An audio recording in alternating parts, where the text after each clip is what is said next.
بسم اللہ الرحمن الرحیم۔ سلطان محمود غزنوی رحمۃ اللہ علیہ دربار میں جلوہ افروز تھے۔ اس کا یہ وقت رعایا کی فریاد سننے کے لیے وقف تھا۔ حکم تھا کہ اس موقع پر ہر مظلوم بنا روک ٹوک حاضر ہو کر اپنا درد بیان کرے، اس کی داد رسی کی جائے گی۔ اس بیچ ایک آدھی عمر کا آدمی حاضر ہوا۔ وہ بار بار کہہ رہا تھا کہ سلطان میرا انصاف کرو، سلطان میرا انصاف کرو۔ سلطان نے اپنا دایاں ہاتھ اٹھایا اور بلند آواز سے کہا، لبیک لبیک۔ وہ آدمی جب سلطان کے قریب آ چکا تھا بولا، اے انصاف ور سلطان، میں نے 2000 سونے کے سکے سبز ریشم کی ایک تھیلی میں بند کر کے قاضی شہر کے پاس بطور امانت رکھے تھے اور خود سفر پر چلا گیا تھا۔ جو رقم تجارت کے لیے میں ساتھ لے کر گیا تھا وہ ہندوستان کے سفر میں راہ جنوں نے حملہ کر کے چھین لی۔ اللہ نے جان بچا لی اور میں گرتا پڑتا واپس وطن آ گیا۔ قاضی کے پاس جو تھیلی رکھی تھی وہ واپس لی۔ گھر آ کر کھولی تو اس میں 2000 سونے کے سکے کے بجائے تانبے کے سکے بھرے تھے۔ میں قاضی کے پاس واپس گیا اور کہا، میں نے آپ کو خالص نساپوری سونے کے سکے دیے تھے، اب اس میں تانبا بھرا ہوا ہے، یہ کیوں ہوا؟ قاضی نے کہا، کیا تم نے امانت رکھتے وقت مجھے اصرفیہ دکھائی تھی؟ تم تو مہر بند تھیلی لائے تھے، تم نے واپس مانگی تو میں نے جوں کی توں تمہارے حوالے کر دی۔ تم سے پوچھا تھا کیا یہی تمہاری تھیلی ہے؟ تم نے کہا ہاں، تو اب کیوں منہ لٹکائے آ گئے ہو؟ میں بہت رویا، اللہ کا واسطہ دیا، لیکن اس کے کان پر جوں تک نہ رینگی۔ سلطان سے انصاف مانگنے آیا ہوں، یہ کہہ کر وہ جارو قطار رونے لگا۔ سلطان نے کہا، تم کچھ فکر نہ کرو، تمہارے بارے میں مجھے سوچ وچار سے کام لینا ہوگا۔ تم مجھے 1 ہفتے کی مہلت دو۔ تم فوراً ایک کام کرو کہ یہ تھیلی میرے پاس لے آؤ۔ حسن اتفاق سے تھیلی وہ اپنے ساتھ لایا تھا۔ اس نے فوراً وہ تھیلی دربار شاہی میں پیش کر دی۔ بادشاہ نے اسے خوب غور سے چاروں طرف سے دیکھا، لیکن کسی جگہ بھی پھاڑنے چیرنے کا نشان نظر نہیں آیا۔ جس میں شک گزر تھا کہ تھیلی کو پھاڑ کر اس میں سے دینار نکالے گئے ہیں۔ آخر سلطان نے کہا، تم اس تھیلی کو میرے پاس رہنے دو، میں کوئی تدبیر سوچوں گا۔ جب تک میں تمہارا یہ معاملہ حل نہیں کرتا اور تم کو رقم واپس نہیں ملتی، تم ہر روز بیت المال سے 3 سیر آٹا، 1 سیر گوشت اور آدھا دینار اپنے بچوں کے لیے لے جایا کرو۔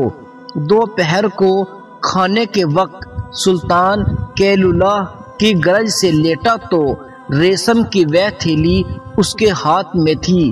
وہ سوچ رہا تھا کہ ایسا کیوں ہوا کہ اس کے ذہن میں یہ بات آئی کہ ممکن ہے کہ تھیلی میں چھید کر کے دینار نکال لیے گئے ہیں اور پھر تھیلی کو بڑی مہارت کے ساتھ رفع کر دیا گیا ہے۔ سلطان کے اس کمرے میں ریشم کی ایک خوبصورت چادر بچھی ہوئی تھی، جس پر بڑے خوبصورت بیل بوٹے بنے ہوئے تھے۔ سلطان نے خنجر نکالا اور اس چادر کو 1 گز کے قریب پھاڑ ڈالا اور خود شکار کے لیے روانہ ہو گیا۔ اگلی صبح جب نوکر چادر صفائی کے لیے آیا اور قیمتی ریشمی چادر پھٹی ہوئی دیکھی تو تھر تھر کانپنے لگا۔ سوچا سلطان نے یہ پھٹی ہوئی چادر دیکھ لی تو اس کی جان کی خیر نہیں۔ ایک بوڑھا درباری اسے روتا ہوا دیکھ لیا اور پوچھا تمہیں کیا ہوا؟ اس نے کہا لگتا ہے کسی کو مجھ سے دشمنی تھی، اس نے یہ کارروائی کی ہے۔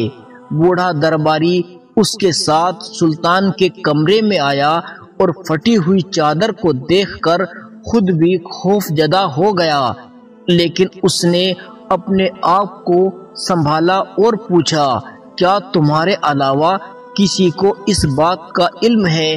کہا نہیں۔ بوڑھا درباری بولا تو پھر بے فکر ہو جاؤ، سلطان شکار پر گیا ہے، وہ 2 دن سے پہلے نہیں لوٹے گا۔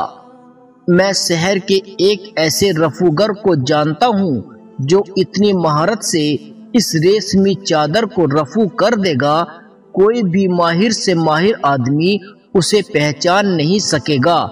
اس رفوگر کا نام احمد ہے، ادھیڑ عمر کا آدمی ہے اور فلاں محلے میں اس کا گھر ہے۔ تم ترنت اس ریشمی چادر کو اس کے پاس لے جاؤ۔ نوکر نے ایسا ہی کیا۔ احمد رفوگر کے پاس جا کر اس نے کہا اے استاد، اس ریشمی چادر کو اس مہارت سے رفو کر دو کہ کسی کو پتہ نہ چل سکے۔ رفوگر نے کہا ایسا ہی ہوگا، لیکن اس کی مزدوری 1 دینار لوں گا۔ نوکر نے کہا مجھے منظور ہے، بس تم اپنا کام شروع کرو اور تمام استادی اور مہارت اس میں لگا دو۔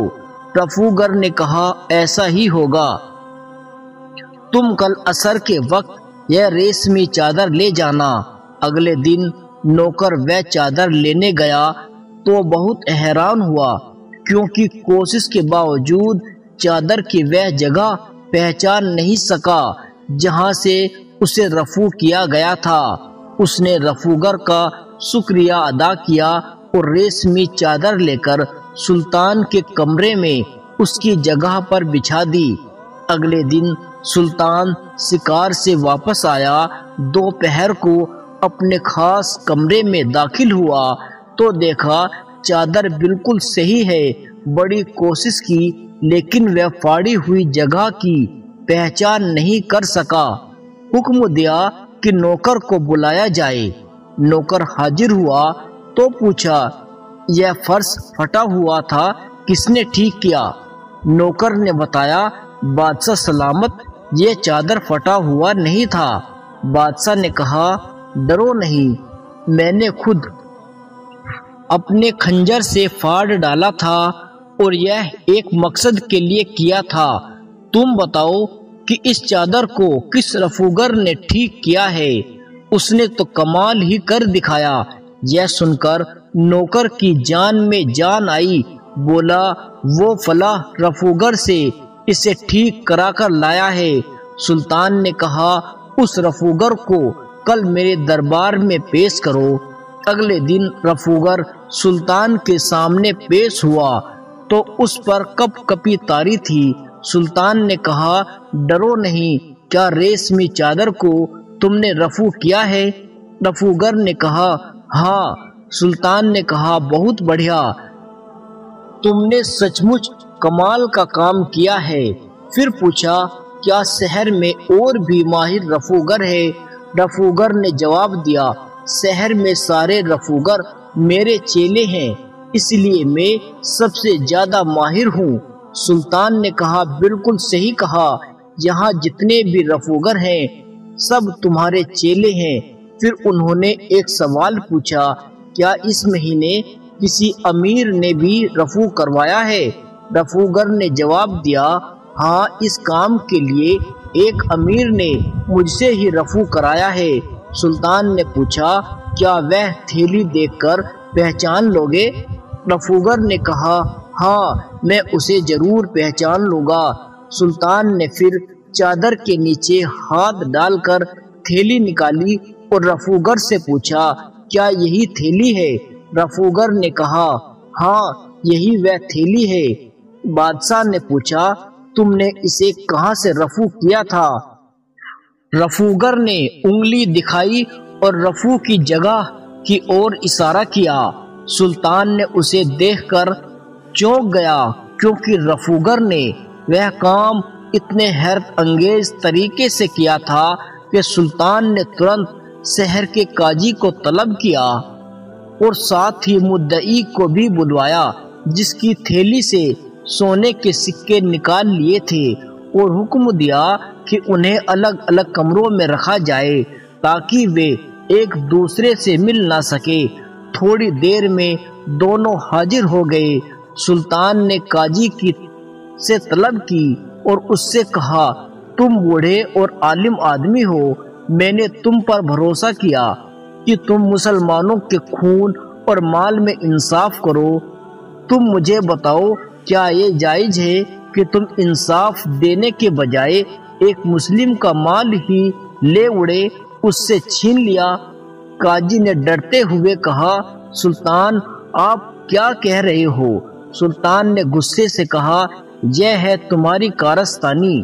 پھر وہ ریشمی تھیلی دکھاتے ہوئے کہا، یہ ہے وہ تھیلی جو تمہیں امانت کے طور پر دی تھی، لیکن تم نے اس میں ایک چھید کیا اور سونے کے سکے نکال لیے اور اس کی جگہ تانبے کے سکے ڈال دیے اور تھیلی کو رفو کروا کے مالک کے حوالے کر دیا۔ قاضی نے کہا، نہیں، ہرگز ایسا نہیں ہوا، میں نے اس تھیلی کو کبھی دیکھا تک نہیں اور مجھے اس کے بارے میں کوئی جانکاری نہیں ہے۔